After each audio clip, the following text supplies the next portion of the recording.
Alert all SSS pensioners and members. SSS may malaking pagbabago. Ito na ang gagamitin. Dapat malaman nyo ito.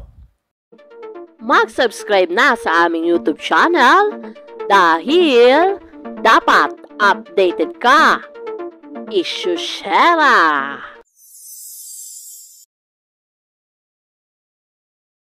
Magandang araw po sa lahat ng mga SSS members and pensioners. Kayo po ba ay may madalas na isang guni sa Philippine Social Security System? Laging tumatawag o nag-i-email sa kanila para sa inyong mga katanungan o reklamo, sa inyong mga pensyon o mga benepisyo pero hindi nasasagot? Kung oo, alam mo bang may malaking pagbabago sa SSS?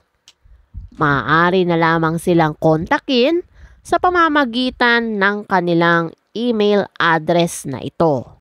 usap.tayo@sss.gov.ph.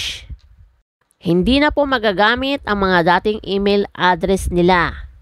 Ang member relations at sss.gov.ph, online service assistance at sss.gov.ph, at ang PhilHelpline at sss.gov.ph. Iisang email address na lamang po ang gagamitin. Ito ay ang usap tayo, 3S po, at sss.gov.ph. Para mas mabilis na masagot at matugunan ang inyong mga katanungan, maaaring pumunta sa link na ito, crms.sss.gov.ph.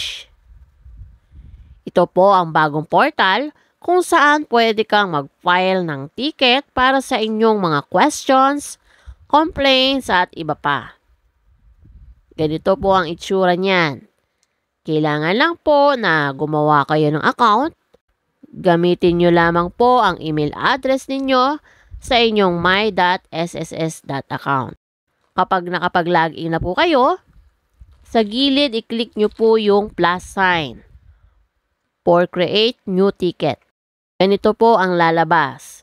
Sagutin lamang po ang form na ito at i-click ang submit sa gilid.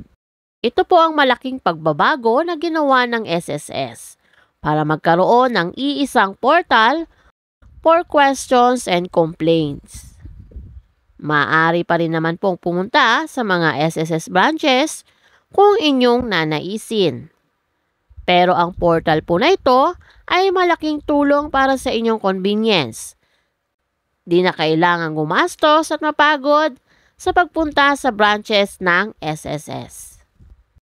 Ano ang inyong reaksyon patungkol dito? Para sa iba pang mga katanungan o suhestyon, i-comment nyo lamang sa ating comment section.